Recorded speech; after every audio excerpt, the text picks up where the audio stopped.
Shalom प्रियजन हो. अनुग्रह प्रार्थना सहभागितेच्या आजच्या या ऑनलाईन उपासनेमध्ये आपणा सगळ्यांचं मनपूर्वक स्वागत. नेहमीप्रमाणे उपासनेला सुरुवात करण्यापूर्वी प्रार्थना करूया आणि उपासना प्रभूच्या हाती देऊया. प्रार्थना करू. परमदयाळू परमेश्वरा, तुझी उपकार स्तुती करतो. सर्व मान महिमा गौरव तुला देतो. प्रभू, आम्हाला पुन्हा एक वार आज एक नवीन संधी दिलेली आहेस. तुझी उपासना करण्यासाठी आम्हाला एकत्र आणलेलं आहेस, याबद्दल तुझे आभार मानतो. प्रभू, तुला विनंती करतो, आजची उपासना आशीर्वादित कर. तुझ्या सानिध्याचा अनुभव आम्हाला येऊ दे. तू आमच्याशी बोल आणि आम्ही तुझा आशीर्वाद अनेकांना द्यावा म्हणून तू सहाय्य कर. या उपासनेद्वारे आमच्या जीवनात तू बदल घडवून आण अशी तुला विनंती करतो. प्रार्थना येशू आमचा तारणारा त्याच्या नावानं करतो म्हणून तो ऐक. आमेन. चला प्रियजनो, उपकार स्तुती करूया, गीतं गाऊया. आपल्या परिचयाची गाणी आहेत, आपल्या सगळ्यांना गाता येतील. अवश्य गाऊया.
संसार के अंत तक साथ रहने वाला मैं तेरे साथ हूँ। प्रभु का आनंद है मेरी ताकत, संसार में यीशु है मेरी ताकत। वो मेरा आनंद हर एक दिन में, वो मेरा सहारा है। वो मेरा आनंद हर एक दिन में, वो मेरा सहारा है। जब मैंने सोचा मैं बलूं, तब प्रभु यीशु ने मुझसे कहा। जब मैंने सोचा मैं बलूं, तब प्रभु यीशु ने मुझसे कहा। शक्ति देने वाला, सामर्थ देने वाला, मैं तेरे साथ हूँ। शक्ति देने वाला, सामर्थ देने वाला, मैं तेरे साथ हूँ। प्रभु का आनंद है मेरी ताकत, संसार में यीशु है ताकत। वो मेरा आनंद हर एक दिन में, वो मेरा सहारा है। वो मेरा आनंद हर एक दिन में, वो मेरा सहारा है। जब मैंने सोचा कि संभव है, तब प्रभु यीशु ने मुझसे कहा। जब मैंने सोचा कि संभव है, तब प्रभु यीशु ने मुझसे कहा। असंभव को संभव करने वाला यीशु, मैं तेरे साथ हूँ। असंभव को संभव करने वाला यीशु, मैं तेरे साथ हूँ। प्रभु का आनंद है मेरी ताकत, संसार में यीशु है ताकत। वो मेरा आनंद हर एक दिन में, वो मेरा सहारा है। वो मेरा आनंद हर एक दिन में, वो मेरा सहारा है। वो मेरा आनंद हर एक दिन में, वो मेरा सहारा है। वो मेरा आनंद हर एक दिन में, वो मेरा सहारा है।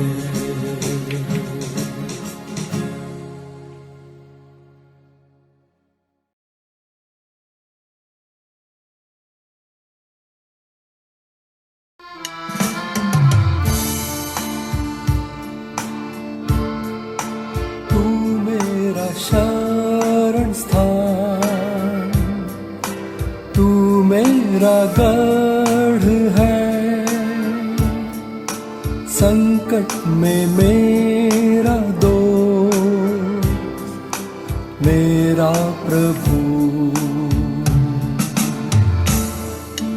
तू मेरा शरण स्थान, तू मेरा गढ़ है। संकट में मेरा दोस्त, मेरा प्रभु। आराधना करूं मैं पूरे दिल से, मैं तुझे ढूंढूंगा संपूर्ण जीवन में। तेरी सेवा करूंगा मेरी सारी चीजों से, मैं हूँ यहाँ, मैं हूँ यहाँ प्रभु, मैं हूँ यहाँ प्रभु, मैं हूँ यहाँ प्रभु, मैं हूँ यहाँ। उद्धारक मेरा तू, मेरी चंगाई है, संकट में सामर्थ तू मेरा प्रभु। उद्धारक मेरा तू, मेरी चंगाई है, संकट में सामर्थ तू मेरा प्रभु। आराधना करूं मैं पूरे दिल से, मैं तुझे ढूंढूंगा संपूर्ण जीवन में, तेरी सेवा करूंगा मेरी सारी चीजों से। मैं हूँ यहाँ, मैं हूँ यहाँ प्रभु, मैं हूँ यहाँ प्रभु, मैं हूँ यहाँ प्रभु, मैं हूँ यहाँ। तू मेरा चरवाहा, मुझको चराएगा, मुझको संभालेगा मेरा प्रभु।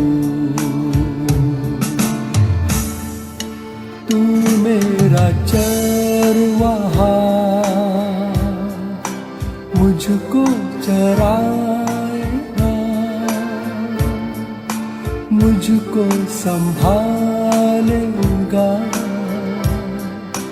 मेरा प्रभु।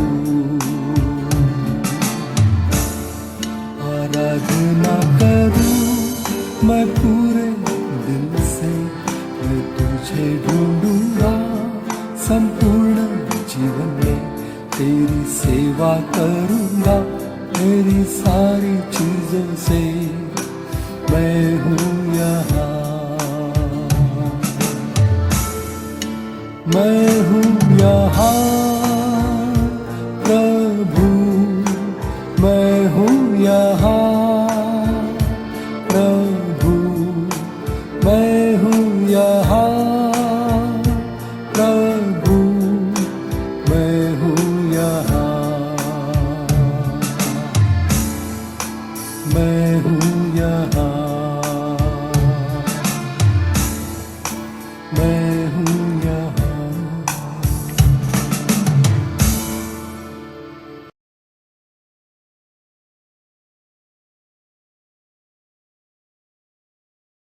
काय प्रियजनो, गीतं आवडली? ही गीतं आम्ही कोविडच्या दरम्यान रेकॉर्ड केलेली आहेत, म्हणजे बरीच जुनी गाणी आहेत, जवळजवळ 6 वर्ष झालीत. मला एक सांगावंसं वाटतं, त्यावेळेस अतिशय प्रतिकूल परिस्थिती होती, घराबाहेर पडता येत नव्हतं, म्हणून आम्ही घरातनंच हे रेकॉर्डिंग केलं. पण बघा, माझ्याबरोबर शर्ली पियानो वाजवते, सॅमसन गिटार वाजवतोय आणि मी अकॉर्डियन वाजवून गातोय. हे कसं शक्य झालं? टेक्नॉलॉजीचा उपयोग आम्ही केला. सगळेजण आपापल्या घरी होते आणि तेथून हे रेकॉर्डिंग केलं आणि मग आम्ही त्याचं संकलन केलं. त्यावेळेस आम्हाला हे शक्य झालं. आता का होत नाही? आता तर टेक्नॉलॉजी अत्याधुनिक झाली आहे, पण आम्हाला वेळ नाही आहे. त्यावेळेस वेळ होता, म्हणून आम्ही वेगवेगळी शक्कल लढवली आणि गाण्यांचं रेकॉर्डिंग केलं. मग आता वेळ ही सबब आहे. मनामध्ये इच्छा असली पाहिजे. प्रभूची उपकार स्तुती करण्याची इच्छा असली पाहिजे. मग आपण कशावरही मात करू शकतो. कोविडवर नाही का मात केली? त्यावेळेस रेकॉर्डिंग केलं. आता का होऊ शकत नाही? अवश्य होऊ शकतं. माझी तुम्हाला विनंती आहे, पुढे या. आपल्या घरामध्ये हे रेकॉर्डिंग करू शकता आणि टेक्नॉलॉजीच्या आधाराने आपण ही गाणी अतिशय उत्तम करू शकतो. प्रभूची स्तुती करू शकतो. प्रभूचं गुणगान गाऊ शकतो. म्हणजे तुम्हाला विनंती आहे, आवाहन आहे, आपण नवीन नवीन गीतं गाऊया, प्रभूची उपकार स्तुती करूया. म्हणजे आम्हाला ही 5 वर्ष 6 वर्ष जुनी गाणी पुन्हा पुन्हा वापरण्याची गरज पडणार नाही. हो की नाही? मग गाताय? अवश्य माझ्याशी संपर्क साधा. मी तुम्हाला या बाबतीत पुढे कसं जायचं हे सांगेन. चला, आता प्रभूचं वचन वाचण्याची वेळ झाली आहे. बंधू स्वरित म्हस्के प्रभूचं वचन वाचण्यामध्ये आपलं पुढारीपण करतोय.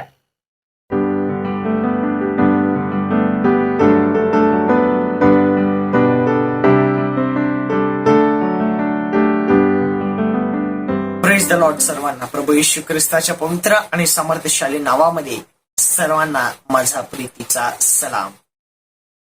आजच्या मननाकरिता जो आपल्या शास्त्रभाग निवडण्यात आला आहे तो म्हणजे जुन्या करारातून योनाचा ग्रंथ 1 अध्याय 1 ते 6 ही वचने मी आपणा पुढे वाचून दाखवतो. अमित्याचा पुत्र योना याला परमेश्वराचे वचन प्राप्त झाले की उठ, त्या मोठ्या निनवे शहरात जा व त्याच विरुद्ध आरोळी कर, कारण त्याची दुष्टता मजपुढे आली आहे. पण परमेश्वराच्या दृष्टी आड व्हावे म्हणून योना तर्शिशास पळून जाण्यास निघाला. तो याफोस गेला. तेथे त्याला तर्शिशास जाणारे जहाज आढळले. त्याने त्याचा उतार दिला व परमेश्वराच्या दृष्टी आड व्हावे म्हणून त्याच्या बरोबर तर्शिशास निघून जाव्यासाठी तो जहाजात जाऊन बसला. तेव्हा परमेश्वराने समुद्रात प्रचंड वायू सोडला आणि समुद्रात असे मोठे तुफान झाले की जहाज फुटण्याच्या लागास आला. खलाशी घाबरले व आपापल्या दैवतांचे धावे करू लागले. मग त्यांनी जहाज हलके करण्यासाठी त्यातील माल समुद्रात फेकून दिला. योना तर जहाजाच्या तळाशी जाऊन गाढ झोप घेत पडला होता. तेव्हा जहाजाचा तांडेल त्याजवळ येऊन म्हणाला, अरे झोप घेत का पडलास? उठ, आपल्या देवाचा धावा कर. न जाणो तो देव आपल्याकडे लक्ष देईन, म्हणजे आपला नाश व्हावयाचा नाही. प्रियांनो, परमेश्वराचे वचन आज आपल्यासाठी आशीर्वादाचे ठरवो व या वचनाद्वारे त्याच्या वचनांचं, त्याच्या इच्छेचं गहन स्पष्टीकरण या वचनाद्वारे आपल्याकडून करू. धन्यवाद.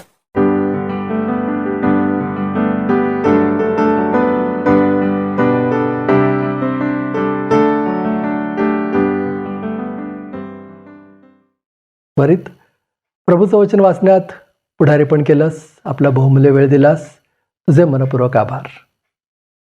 आता संवाद.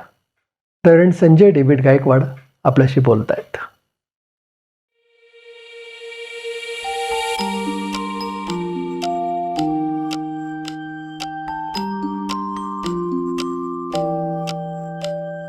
शालोम. कसे आहात आपण सर्व? मागच्या रविवारची भक्ती आपल्या सर्वांसाठी आशीर्वादाची आणि उत्तेजन देणारी ठरली आहे, हा मला विश्वास आहे. आपल्यापैकी काही जण आम्हाला संदेश पाठवता, लिहिता, त्यामुळं आपल्या प्रतिक्रिया आम्हाला समजतात. आपल्यापैकी अनेकांनी लिहावं, आम्हाला कळवावं, ही आमची आपल्याला विनंती आहे. मागच्या रविवारच्या भक्तीमध्ये सिस्टर प्रीती निकाळजे आणि त्यांचे भाऊ रोहन यांनी अतिशय सुंदर गाणी सादर केली आणि परमेश्वराची आराधना करण्यामध्ये आमचं पुढारीपण केलं. सिस्टर प्रीती निकाळजे फार सुंदर गातात. प्रभूनं त्यांना अतिशय सुंदर दान दिलेलं आहे आणि त्या दानाचा उपयोग ते प्रभूच्या सेवेमध्ये, प्रभूच्या गौरवासाठी करतात, याबद्दल आम्हाला आनंद वाटतो. आपल्यापैकी अनेकांना देवानं दानं दिलेली आहेत, परंतु आम्ही ती बंदिस्त करून ठेवलेली आहेत. आम्ही आपल्या घरामध्ये आपल्या स्वतःसाठीच काही दानांचा उपयोग करतो. ती दानं परमेश्वराला समर्पित करून परमेश्वराच्या सेवेसाठी वापरावीत, असा विचार आमच्यापैकी अनेकांच्या मनामध्ये येत नाही. पहा, मी नेहमी विनंती करत असतो की तुम्ही गाणं गा, पाठवा. परंतु कोणी प्रतिसाद देत नाही. आपल्यासाठी डॉक्टर रश्मी त्रिभुवन यांनी शास्त्र वाचन केलं, त्याबद्दल मी त्यांचा अतिशय आभारी आहे. मागच्या आठवड्यामध्ये बुधवारी 8 जुलैला अनुग्रह प्रेयर फेलोशिपचं एक सभा, एक मेळावा बायबल सेंटर या ठिकाणी आम्ही आयोजित केला होता. परंतु या दिवसांमध्ये संपूर्ण महाराष्ट्रामध्ये पावसानं धुमाकूळ घातलेला आहे. प्रचंड पाऊस पडत आहे. नद्या, नाले यांना पूर आलेला आहे. धरणं ओव्हरफ्लो झालेली आहेत आणि पावसामुळं अनेक संकटांना आम्ही सर्व तोंड देत आहोत.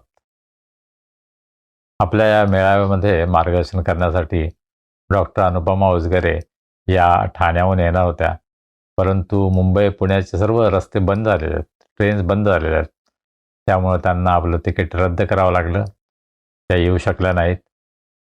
त्याचबरोबर आमचे बंधू पीटर गायकवाड, जे वडगाव मावळ इथे राहतात, त्यांच्या सोसायटीच्या आजूबाजूला सुद्धा भयंकर पाणी साचलं होतं आणि रस्त्यांवरून नदीप्रमाणे पाणी वाहत होतं. त्यामुळे ते सुद्धा येऊ शकत नव्हते आणि अशा अनेक अडचणी होत्या.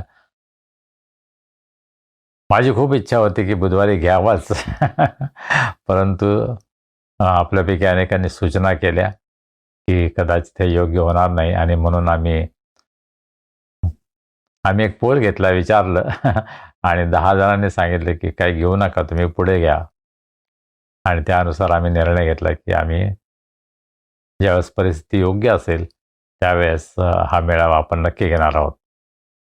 दरवर्षी पावसाळा सुरू झाला की पावसाच्या बातम्या आपल्याला ऐकायला मिळतात, पाहायला मिळतात आणि अनेक ठिकाणी प्रचंड विनाश होतो हा आपल्याला पाहायला मिळतं. अनेक घरं पाण्यामध्ये जातात, काही इमारती कोसळतात.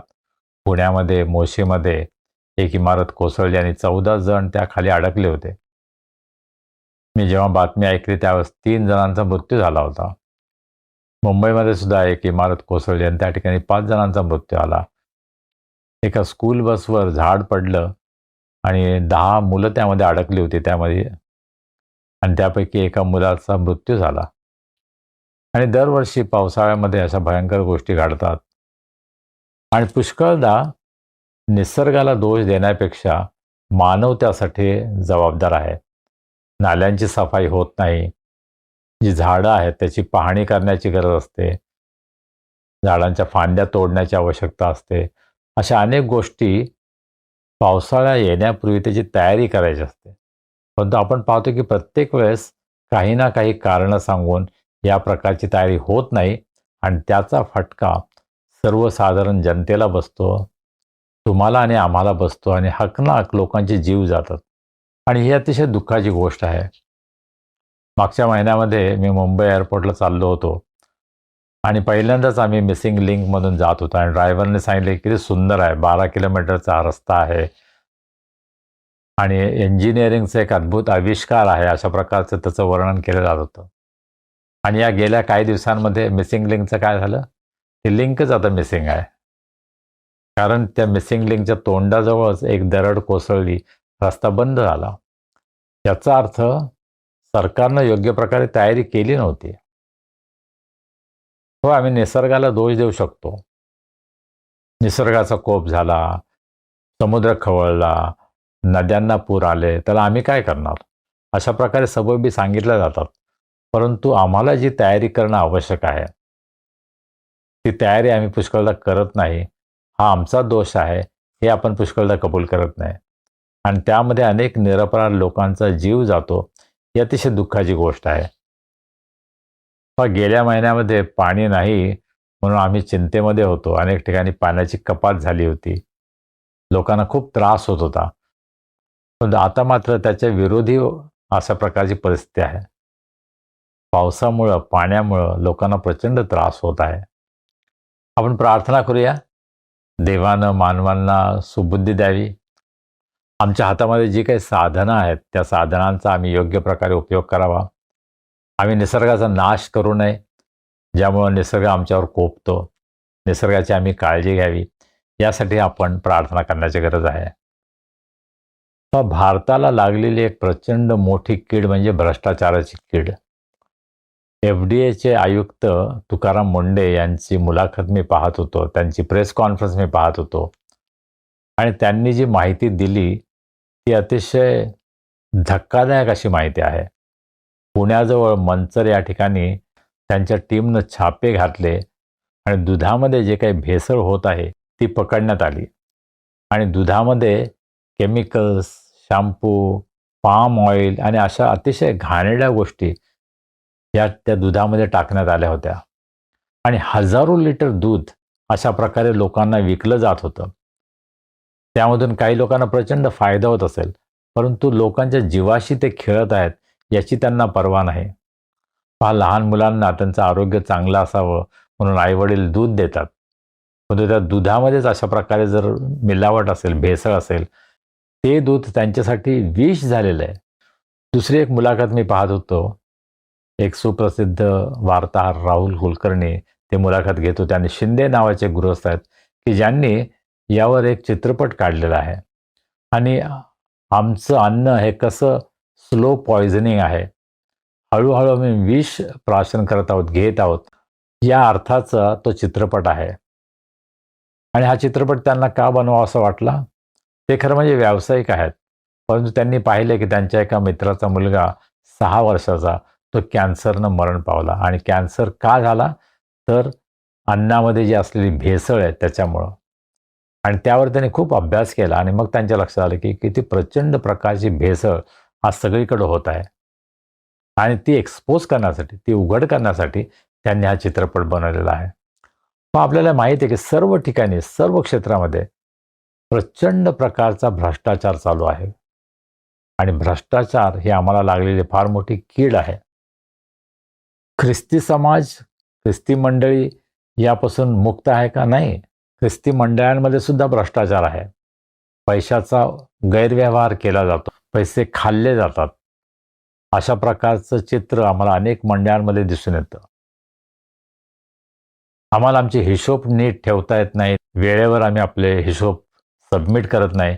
त्यामुळं काही मंडळांवर अशा प्रकारे गव्हर्नमेंटने ॲक्शन घेतलेली आहे. चॅरिटी कमिशनरनी आपले प्रशासक काही मंडळांवर नेमलेले आहेत.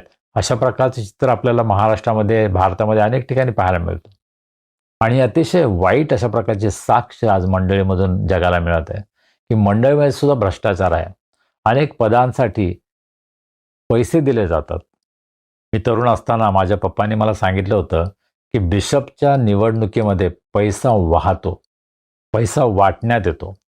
अनेक पदाधिकारी अशा प्रकारे भ्रष्ट मार्गाने निवडून येतात आणि मग अर्थातच ते स्वतः भ्रष्ट असल्यामुळं ते अधिक भ्रष्टाचार करतात आणि भ्रष्टाचाराची कीड ख्रिस्ती समाजाला, ख्रिस्ती मंडळीला आज पोखरून टाकत आहे. एका बाजूला आपण पाहतो की ख्रिस्ती मंडळांवर हल्ले होत आहेत.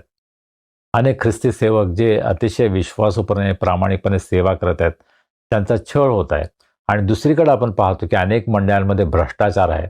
ज्यांना भरपूर अधिकार आहेत ते आपल्या अधिकाराचा गैरउपयोग करत आहेत, गैरवापर करत आहेत, गैरफायदा घेत आहेत आणि अतिशय गैरमार्गानं मंडळीचा पैसा खर्च होत आहे.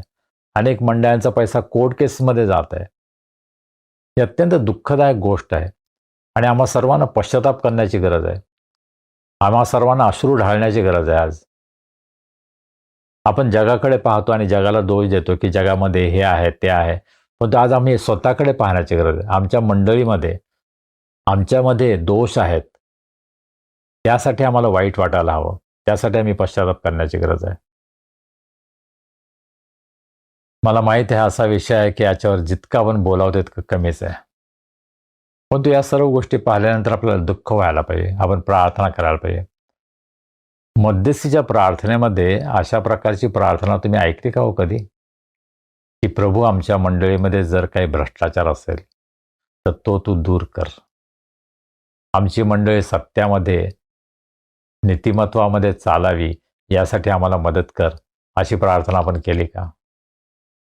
आम्ही आपल्या चर्चच्या पुढाऱ्यांसाठी प्रार्थना करतो, जे चांगलं आहे, आणि आम्ही फक्त ही प्रार्थना करतो तेव्हा त्यांना आशीर्वाद दे, त्यांना निरोगी ठेव, त्यांना हे दे, त्यांना दे ते.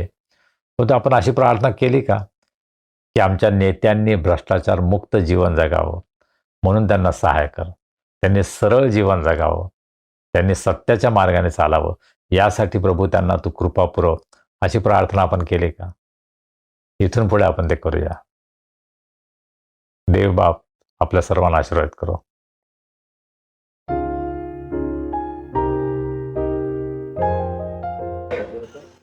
धन्यवाद. प्रभूची स्तुती असो. पुन्हा एकदा ही सुंदर सकाळ दिल्याबद्दल आणि मला स्वतःची ओळख करून देण्याची संधी दिल्याबद्दल धन्यवाद. देवानं नेपाळमध्ये माझ्या जीवनाद्वारे आणि माझ्या माध्यमातून कशा प्रकारे कार्य केले आहे हे सांगताना मला आनंद होत आहे. मी किरण कुमार परियार. मी एक पास्टर आहे. मी नेपाळमधील ग्रेस चर्च मिनिस्ट्रीमध्ये पास्टर म्हणून सेवा करतो. आमचा मुख्य भर चर्चची स्थापना करणे आणि नवीन नेत्यांना सक्षम करणे हा आहे. नेपाळमधील 21व्या शतकातील चर्चसाठी आवश्यक असणारे नवीन नेते आणि पास्टर्स तयार करणे हे आमचे उद्दिष्ट आहे. आम्ही नेपाळमध्ये देशभरात 100हून अधिक चर्चची स्थापना केली आहे. नुकतीच माझी नेपाळमधील नॅशनल अलायन्स ऑफ इव्हँजेलिकल चर्चेस, ज्याला आपण national churches fellowship of Nepal म्हणतो, त्याचे अध्यक्ष म्हणून नियुक्ती झाली आहे. देवाने मला दिलेली ही एक नवीन जबाबदारी आणि नवीन भूमिका आहे. ही केवळ माझ्या चर्च संस्थेची सेवा करण्यासाठीच नाही, तर देशभरात आणि जागतिक स्तरावर आमच्या चर्चचे प्रतिनिधित्व करण्यासाठी मिळालेली संधी आहे. येथे एई परिषदेत येण्याची ही माझ्यासाठी एक सुवर्ण संधी आहे आणि या परिषदेत सहभागी होताना मला खूप आशीर्वादित वाटत आहे. जरी शिष्यत्व घडवण्याचे कार्य नेहमीच महत्त्वाचे राहिले आहे, कारण मी कॅम्पस क्रुसेडच्या पार्श्वभूमीतून आलो आहे आणि आम्ही नेहमीच शिष्यत्व घडवतो, तरीही माझ्या आयुष्यात कुठेतरी माझ्यावरील नवीन जबाबदाऱ्यांमुळे ते काही वर्षांसाठी मागे पडले होते. पण आता या परिषदेत आल्यावर मला खूप आशीर्वादित वाटत आहे, कारण जे काही हरवले होते ते आज मला पुन्हा सापडले आहे. आजच्या या परिषदेत सहभागी होताना मला खूप आनंद होत आहे, कारण सर्व वक्त्यांनी शिष्यत्वाच्या मूळ संकल्पनेबद्दल खूप सखोल मार्गदर्शन केले आहे, ज्याचा थेट परिणाम आजच्या चर्चवर होतो. आज अनेक चर्च निष्प्राण किंवा सुप्त झाली आहेत, कारण तिथे शिष्यत्व घडवण्याचे कार्य केले जात नाही. आणि हेच चर्चचे हृदय आहे, हाच चर्चचा पाया आहे. जर आपण शिष्यत्व घडवले नाही तर एक दिवस चर्च संपुष्टात येईल. जर आपल्याला चर्चची सेवा करायची असेल आणि प्रभू येशू ख्रिस्ताची महान आज्ञा पूर्ण करायची असेल, तर आपण नवीन शिष्य बनवण्यासाठी पुरेसा वेळ दिलाच पाहिजे. येथील उपदेशक आणि शिक्षकांकडून मला खूप प्रेरणा मिळाली आहे. माझ्यासाठी हे नेटवर्किंग करण्याची आणि वेगवेगळ्या देशातील नेते शिष्यत्वाच्या क्षेत्रात कसे कार्य करत आहेत हे जाणून घेण्याची एक उत्तम संधी आहे. ते शिष्य बनवणारे नेते कसे तयार करत आहेत आणि जागतिक स्तरावर चर्चला शिष्यत्व घडवणारे चर्च कसे बनवत आहेत हे मला समजले. माझ्यासाठी हा एक अद्भुत काळ आहे. मी येथून जे काही शिकलो आहे ते मी माझ्या चर्चमध्ये आणि माझ्या संस्थेत घेऊन जाणार आहे. नेपाळमध्ये देशभरात ही चळवळ सुरू करण्यासाठी मला खूप मोठे प्रोत्साहन मिळाले आहे. धन्यवाद.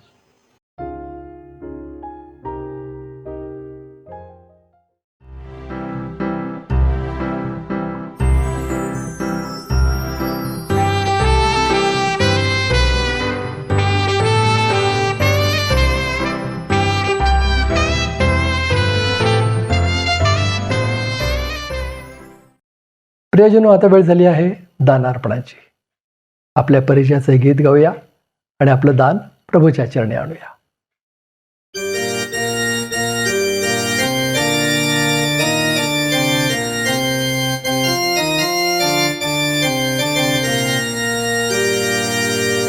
आपण उपासना संगीतामधून हे परिचित असं गीत गाऊया, 222 क्रमांकाचं, कोण हरिल मम पाप. कोण हरिल मम पाप, तुझ विन कोण हरिल संताप.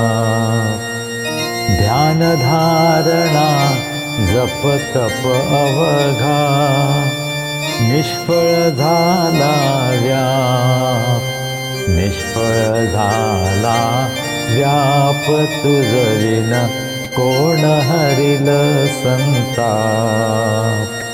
विद्या कुलधन सकल साधने झाला केवळ शाप, झाला केवळ शाप तुझविन कोण हरिल संताप.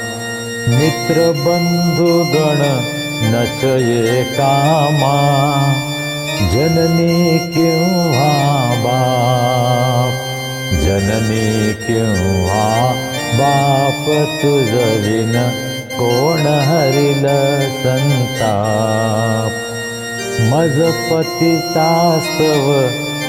कवन भरून दे न्यायाचे हे माप, न्यायाचे हे माप तुझविन कोण हरिल संताप.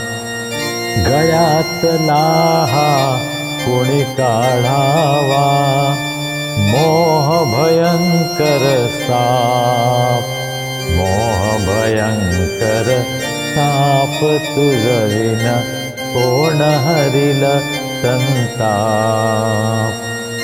ख्रिस्ता ख्रिस्ता कोण ऐकते माझा करुण विलाप, माझा करुण विलाप तुझविन कोण हरिल संताप. कोण हरिल मम पाप तुझविन कोण हरिल संताप. आपण आपलं दान प्रभूच्या हातामध्ये सोपूया, प्रार्थना करूया. हे आमचे अत्यंत प्रेमळ परमेश्वरा, आम्ही मनापासून तुझी स्तुती करतो, तुला धन्यवाद देतो. कारण प्रभू तू आमची काळजी घेतोस, आमच्या सर्व गरजा पुरवतोस, आम्हाला आशीर्वाद देतोस. प्रभू तू आम्हाला जे अनेक आशीर्वाद दिले आहेत त्यामधूनच अत्यंत अल्प असं दान आज आम्ही तुझ्या भांडारामध्ये आणलं आहे. प्रभू या दानाचा तू स्वीकार कर, हे आशीर्वादित कर. तुझं कार्य या जगामध्ये अधिक वाढावं, अनेकांना तुझी ओळख व्हावी, तुझ्या ज्ञानामध्ये तुझ्या वचनामध्ये अनेकांनी वाढावं, यासाठी प्रभू या दानाचा उपयोग तो होऊ दे. अनुग्रह प्रेयर फेलोशिपचे प्रत्येक सभासद, हा संदेश ऐकणाऱ्या प्रत्येकाच्या जीवनामध्ये प्रभू तुझं अद्भुत कार्य तू करावंस ही आम्ही तुला विनंती करतो. आम्ही तुझ्या वचनाचा अभ्यास करत असताना प्रभू तू आमचं मार्गदर्शन कर. पवित्र आत्म्याच्या द्वारे तुझ्या वचनाचा उलगडा तो आम्हाला कर आणि तुझ्या वचनामधून जे ज्ञान आम्हाला मिळतं त्याचा उपयोग आम्ही तुझं कार्य करण्यासाठी, इतरांना मदत करण्यासाठी करावी, यासाठी प्रभू तू आम्हा सर्वांचं सहाय्य कर. आम्ही सर्वजण प्रभू स्वतःला तुझ्या हातामध्ये सोपवतो. तू आम्हाला चालव. चालणारा प्रभू येशू ख्रिस्त याच्या नावाने आम्ही प्रार्थना करतो म्हणून तो ऐक. आमेन. आता वेळ झाली आहे देवाचा संदेश ऐकण्याची. जोनाच्या पुस्तकाचा अभ्यास करतोय ना आपण. आज भाग 2 आणि या शास्त्राभ्यासामध्ये आपलं पुढारीपण करतायत आपल्या सगळ्यांचे आवडते देवाचे सेवक रेव्हरंड संजय डेव्हिड गायकवाड.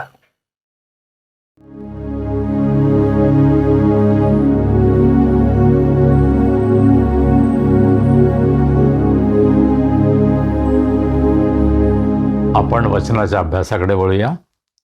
योनाच्या पुस्तकाचा अभ्यास आपण करत आहोत.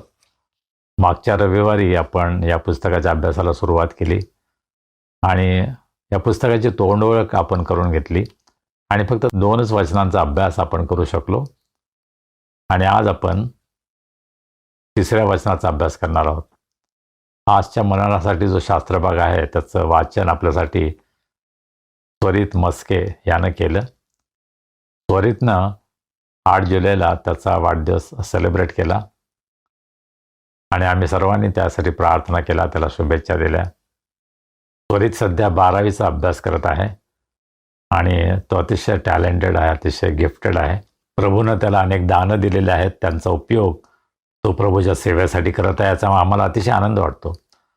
परंतु मला असं वाटतं की यावर्षी त्यानं अभ्यासावर जास्त लक्ष केंद्रित करायला पाहिजे. त्याने फार चांगला अभ्यास करावा, 12वीमध्ये त्याने उत्तम यश मिळवावं आणि त्याच्या भविष्यामध्ये त्याने भरपूर शिकावं, भरपूर मोठं व्हावं आणि त्याच्या जीवनामधून प्रभूचं गौरव व्हावं, ही आमची स्वरीसाठी प्रार्थना आहे.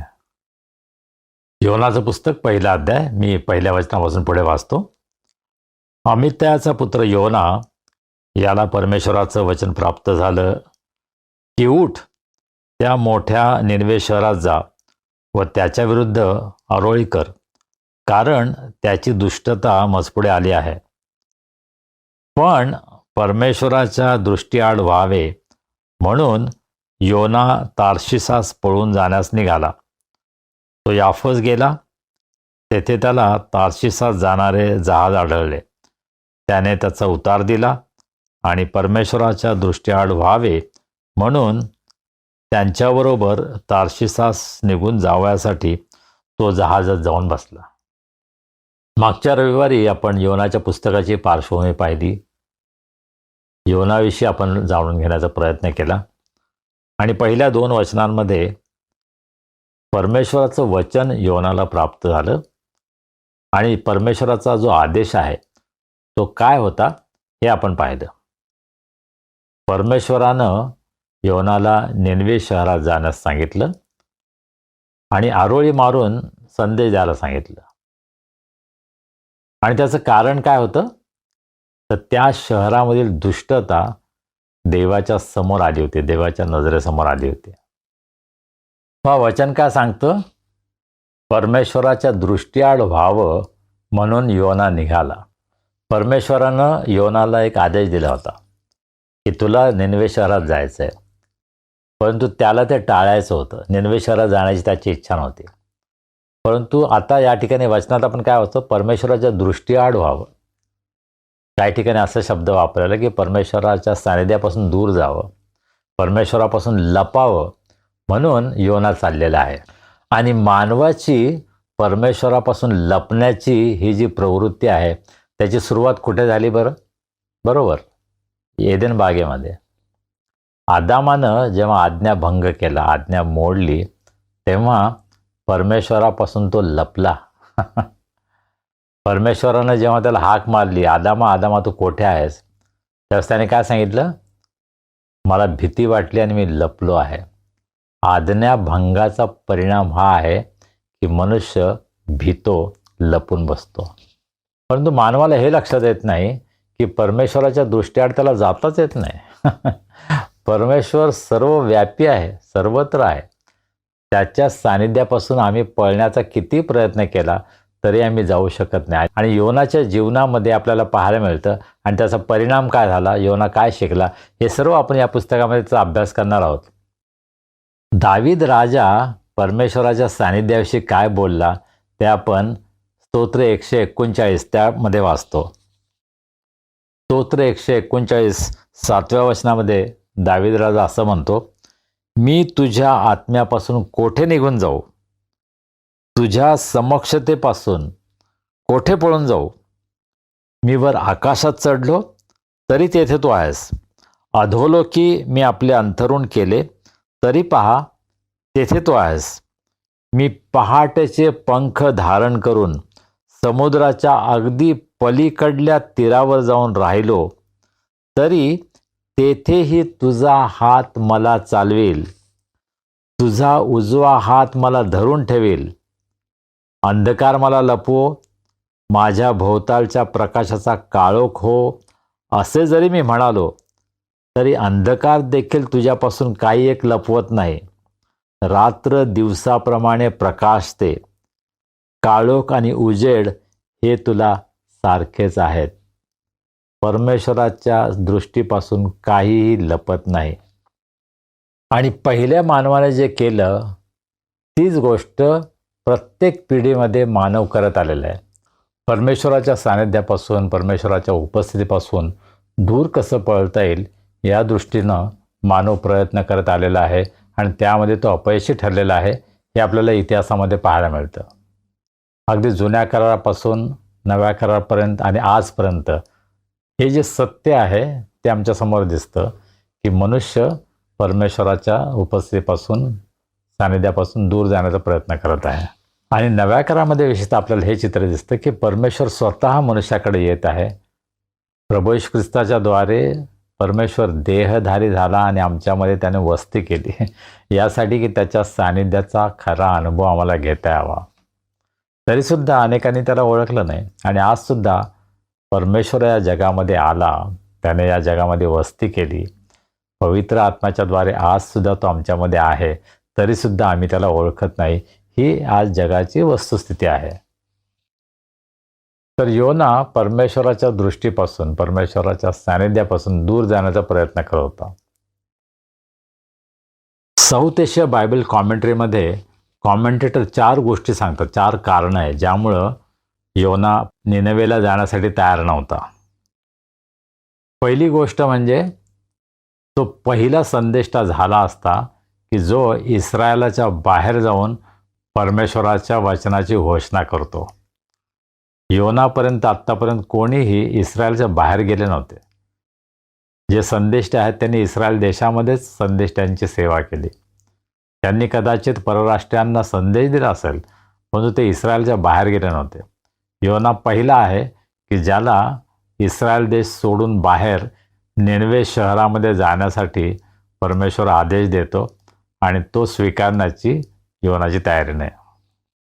दुसरी भीती योनाला ही होती की तो खोटा संदेष्टा ठरेल, कारण तो संदेश देईल आणि त्याप्रमाणे जर झालं नाही तर मग तो खोटा संदेष्टा ठरेल, ही त्याला भीती वाटत होती.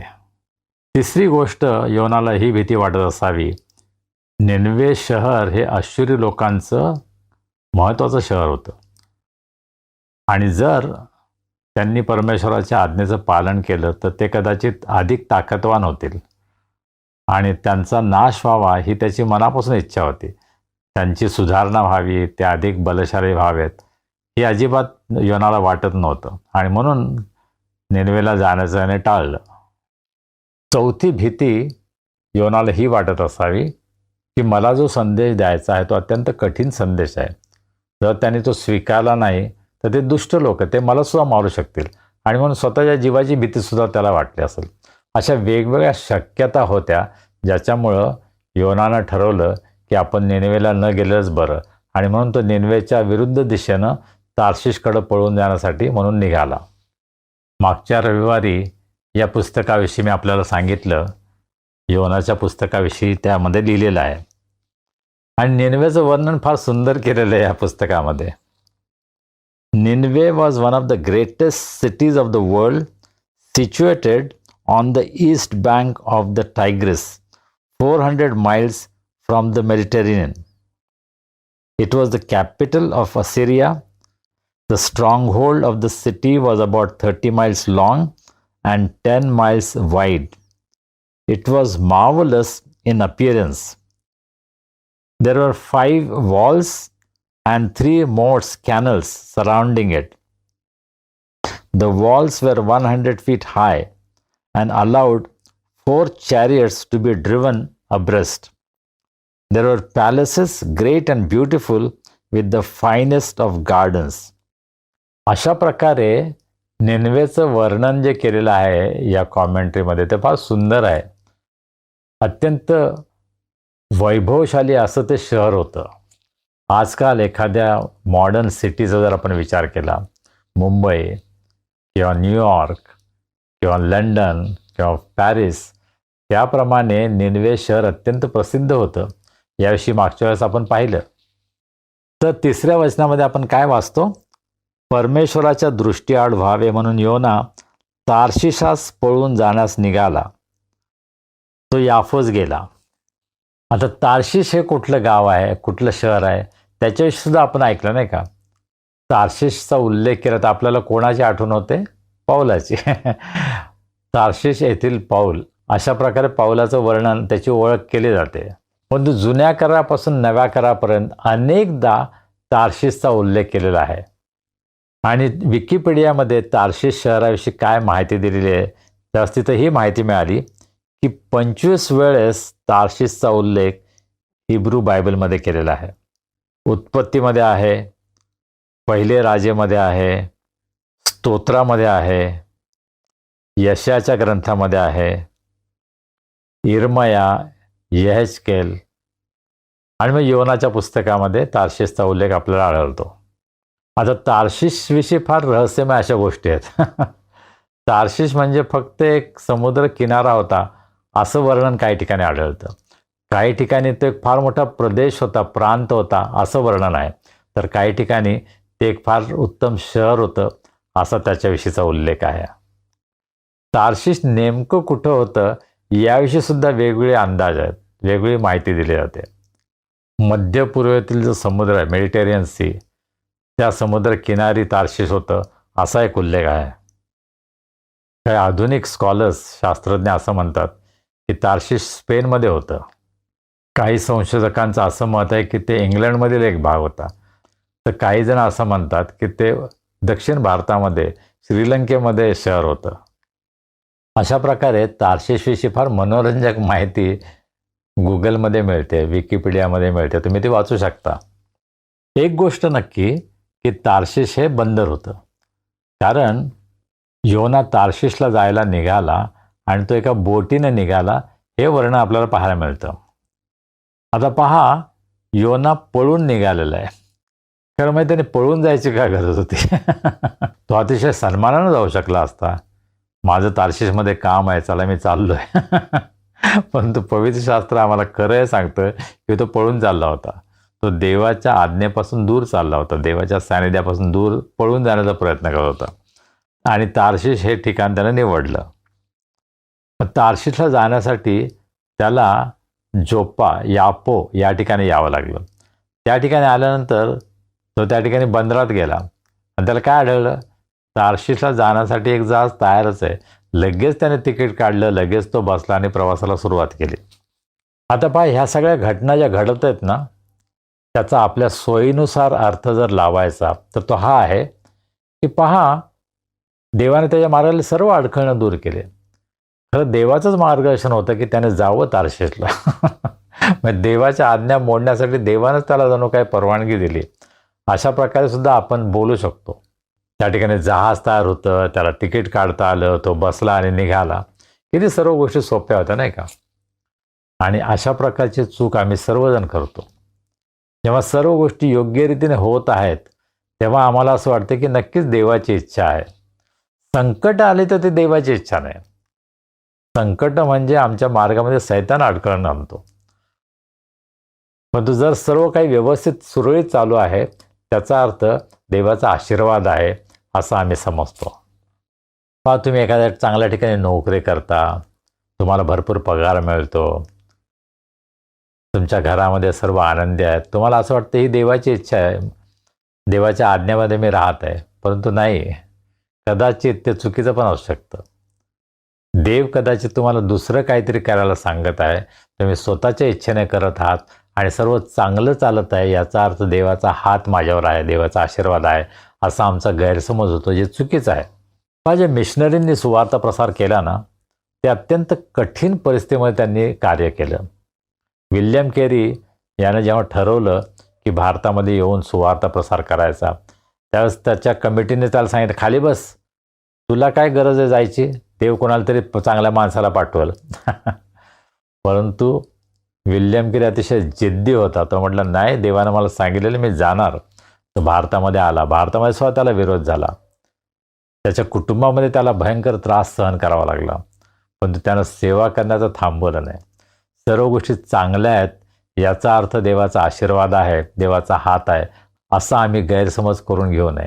देवाच्या लोकांसाठी, देवाच्या सेवकांसाठी सुद्धा ज्या गोष्टी कदाचित त्रासदायक आहेत त्यामध्ये सुद्धा देवाची इच्छा असते. त्यामधून सुद्धा देव तुम्हाला नेत असतो. कारण देवावर अवलंबून राहण्याचं आम्ही शिकावं ही देवाची इच्छा आहे. सर्व काही चांगलं चाललं असेल तर देवाची आम्हाला काय गरज आहे? पण जेव्हा आमच्यावर संकट येतं, त्रास होतो, तेव्हा आम्हाला जाणवतं की देवाच्या मदतीशिवाय मी काहीच करू शकत नाही. मी काल सी.टी. स्टड यांच्याविषयी इंटरनेटमध्ये पाहत होतो. सी.टी. स्टड हे अत्यंत प्रसिद्ध क्रिकेटर होते. इंग्लंडमध्ये त्यांच्यासाठी फार सुंदर असं भविष्य होतं. ते अतिशय श्रीमंत होते. परंतु देवानं जेव्हा त्यांना बोलावलं त्यावेळेस त्यांनी सर्व सोडलं.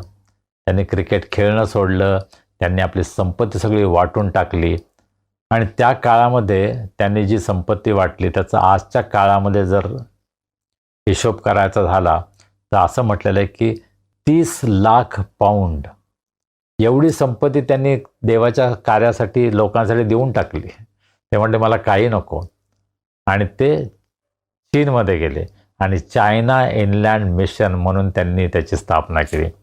त्या ठिकाणी त्यांनी प्रचंड मोठं कार्य केलं. त्यानंतर ते भारतामध्ये आले. भारतामध्ये उटीमध्ये त्यांनी सेवा केली. त्यानंतर ते आफ्रिकेमध्ये गेले. आफ्रिकेमध्ये त्यांनी सेवा केली आणि त्याच ठिकाणी त्यांनी आपला देह ठेवला. त्यांना खूप अडचणींना तोंड द्यावं लागलं. त्यांच्यासाठी दरवाजे आपोआप उघडले नाहीत, परंतु त्यांनी शेवटपर्यंत विश्वासूपणे देवाची सेवा केली. आज देवाचे अनेक सेवक आहेत की जे अतिशय संकटांना तोंड देत आहेत, त्यांचा छळ होत आहेत, परंतु त्यांनी देवाची सेवा थांबवली नाही. परंतु दुसरीकडे आपल्याला कदाचित असे लोक पाहायला मिळतात की जे अतिशय ऐश्वर्यामध्ये राहतात, मोठमोठे अधिकार आहेत, मोठमोठे बंगले आहेत, त्यांच्याकडे सर्व साधन आहेत, परंतु ते देवाच्या इच्छेमध्ये नाही आहेत. माझ्या संवादामध्ये मी सांगितलं भ्रष्टाचाराविषयी. आज कदाचित आमचे काही नेते प्रचंड भ्रष्टाचारामध्ये गुंतलेले आहेत. सर्व काही चांगलं चाललेलं आहे, परंतु ती देवाची इच्छा नाही आहे. देवाची इच्छा कदाचित आम्हाला त्रासातून संकटातून नेण्याची असते. त्यामध्ये आम्ही देवाची सेवा करावी ही देवाची इच्छा असते. अनेक मिशनरी आहेत की जे अतिशय सुंदर सुखवस्तू जीवन सोडतात, त्याचा त्याग करतात, जंगलामध्ये जातात, अतिशय दुर्गम प्रदेशामध्ये जातात, खडतर परिस्थिती असते, त्यांना खूप त्रास होतो, तरीसुद्धा ते देवाची सेवा करतात. पण त्यांना माहीत असतं की ही देवाची इच्छा आहे. सर्व काही चांगलं चाललेलं आहे म्हणजे देवाची इच्छा आहे हा गैरसमज आपण करून घेऊ नये. देवाची इच्छा काही असली कोणत्याही परिस्थितीमध्ये ती पूर्ण करणं ही आमची इच्छा असली पाहिजे. परमेश्वराच्या दृष्टीआड व्हावे म्हणून त्यांच्याबरोबर तार्शिशास निघून जावयासाठी तो जहाजात जाऊन बसला. हा योना देवाच्या आज्ञा मोडून देवापासून दूर जात होता. तो खरं म्हणजे भयानक ग्रस्त असायला पाहिजे, त्याला भीती वाटायला पाहिजे, परंतु त्याला काही भीती दिसत नाही. तो अगदी मजेत आहे.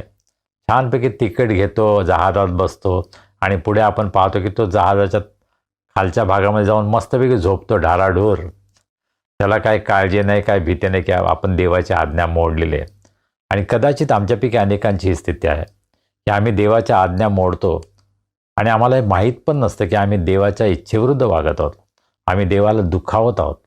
आम्हाला देवाकडे वळण्याची गरज आहे. आम्हाला असं वाटतं नाही सर्व छान चाललेलं आहे, मी देवाची सेवा करत आहे, मी देवाचं काम करत आहे, मी देवाचं गौरव करत आहे, देवाची स्तुती करत आहे, असा कदाचित आमचा गैरसमज असतो. आणि म्हणून आम्हाला खरोखर देवाची इच्छा काय आहे हे जाणून घेण्याचा प्रयत्न करायला हवा. आम्हाला खरोखर प्रार्थना करण्याची गरज आहे. तेव्हा तुझी इच्छा काय आहे हे तू मला प्रकट कर. तुझ्या मार्गामध्ये चालण्यासाठी मला मदत कर. मला जे सोयीचं आहे, मला जे चांगलं वाटतं ते मी करावं असं नाही, पण तुझी इच्छा काय आहे हे मी समजून घ्यावं, यासाठी प्रभू मला सहाय्य कर. आपण ही प्रार्थना करणार का? मग आपल्या मुलांसाठी जेव्हा आपण योजना करतो तेव्हा त्यांच्यासाठी सर्व चांगल्या गोष्टी घडाव्यात अशी आपण प्रार्थना करतो. त्यांना चांगला जॉब मिळावा, त्यांना चांगला जोडीदार मिळावा, त्यांना भरपूर सुख मिळावं, आनंद मिळावा ही प्रार्थना आपण करतो आणि त्यामध्ये अयोग्य काहीच नाही. पण आपण ही प्रार्थना करतो का? देवा त्यांनी तुझ्या इच्छेमध्ये जगावं, तुझ्या आज्ञेमध्ये राहावं, तुझ्या मार्गामध्ये चालावं, यासाठी प्रभू आमच्या मुलांचं सहाय्य कर. त्यांच्या जीवनामध्ये त्रास झाला, संकट आले तरी हरकत नाही, पण त्यांनी तुझ्या मार्गामध्ये टिकून राहावं. त्यांनी असत्याच्या मार्गामध्ये जाऊ नये, जगिक सुखाच्या मार्गामध्ये जाऊ नये, यासाठी प्रभू तू त्यांना सहाय्य कर, त्यांना सांभाळ, अशी प्रार्थना आपण करतो का? आपल्या स्वतःच्या जीवनामध्ये, आपल्या कुटुंबियांच्या जीवनामध्ये, आपल्या मंडळीच्या जीवनामध्ये देवाची इच्छा जाणून घेऊन देवाच्या मार्गामध्ये चालण्यासाठी आपण प्रयत्न करत आहोत का? परमेश्वर आम्हा सर्वांना आशीर्वाद करू. आमेन. आपण प्रार्थना करूया. हे आमच्या सर्व समर्थ जिवंत परमेश्वरा, आम्ही तुझे मनापासून उपकार मानतो. आज तुझ्या सानिध्यामध्ये तुझी स्तुती आराधना करण्यासाठी तू आमचं सहाय्य केलंस. प्रभू, तुझ्या पवित्र आत्म्याच्या द्वारे तू आम्हाला बोध केला आहेस, त्याबद्दल आम्ही तुझे उपकार मानतो. ज्या काही गोष्टी आज आम्ही शिकलो आहोत प्रभू, त्यावर आम्ही अधिक मनन करावं. आमच्या जीवनामध्ये तुझ्या वचनाचं आचरण करण्यासाठी प्रभू आम्हा सर्वांना तुझी कृपा तू पुरव, अशी आम्ही तुला विनंती करतो. आज आमच्यामध्ये जे सर्वजण दुःखी आहेत, निराश आहेत, संकटात आहेत, त्रासात आहेत, प्रभू आम्ही तुझ्या दयासनासमोर त्यांची आठवण करतो. आम्ही तुला विनंती करतो, आज तू त्यांची भेट घे, त्यांना आरोग्य दे, तुझी शांती, तुझा आनंद त्यांच्या जीवनामध्ये त्यांना अनुभवास येऊ दे. आमच्यामध्ये ज्यांचे वाढदिवस आहेत, विवाहाचे वर्धापन दिन आहेत, प्रभू त्या सर्व प्रियजनांबद्दल आम्ही तुला धन्यवाद देतो. आम्ही प्रार्थना करतो, येथून पुढे सुद्धा तू त्यांचा सांभाळ कर, त्यांचं संरक्षण कर, त्यांची काळजी घे आणि त्यांचं जीवन इतरांसाठी आशीर्वादाचं होऊ दे, ही आम्ही तुला विनंती करतो. प्रभू, या येणाऱ्या आठवड्यामध्ये तू आम्हा सर्वांचा सांभाळ कर, आम्हाला सुरक्षित ठेव, निरोगी ठेव आणि तुझी स्तुती आराधना करण्यासाठी आम्हा सर्वांना तू एकत्र आण. मान, महिमा, गौरव आम्ही तुला देतो आणि प्रार्थना तारणारा प्रभू येशू ख्रिस्त याच्या नावाने आम्ही करतो म्हणतो ऐक. आमेन. प्रभूनं शिकवलेली प्रार्थना करूया. हे आमच्या स्वर्गातील बापा, तुझे नाम पवित्र मानले जाओ, तुझे राज्य येवो, जसे स्वर्गात तसे पृथ्वीवरही तुझ्या इच्छेप्रमाणे हो. आमची रोजची भाकर आज आम्हास दे, जसे आम्ही आपल्या अपराधांची क्षमा करतो तसे तू आम्हाला आमच्या अपराधांची क्षमा कर आणि आम्हास परीक्षेत आणू नकोस, तर आम्हास वाईटापासून सोड येऊ. कारण की राज्य, सामर्थ्य आणि गौरव ही सर्व काळ तुझीच आहेत. आमेन. आणि आता देव बापाची प्रीती, प्रभू येशू ख्रिस्ताची कृपा, पवित्र आत्म्याची सहभागिता, शांती, आनंद आणि आरोग्य आम्हा सर्वांचं आमच्या प्रियजनांबरोबर, देवाच्या सर्व लोकांबरोबर आता आणि सदा सर्व काळ असो. आमेन.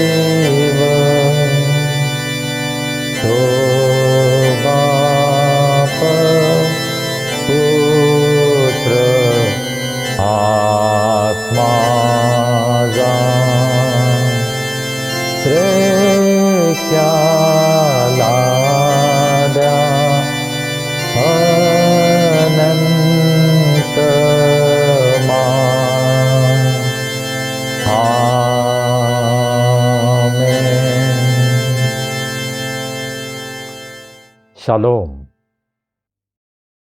काय प्रियजन हो, उपासना आवडली, प्रभूनं आशीर्वाद दिला, मग तुम्हाला माहिती आहे काय करायचं आहे. आणि हो, हे चॅनल अवश्य सबस्क्राईब करायला उत्तेजन द्या, त्यामुळे तुमचाच फायदा होईल. चला, आता भेटूया पुढील रविवारी. तोपर्यंत शालोम.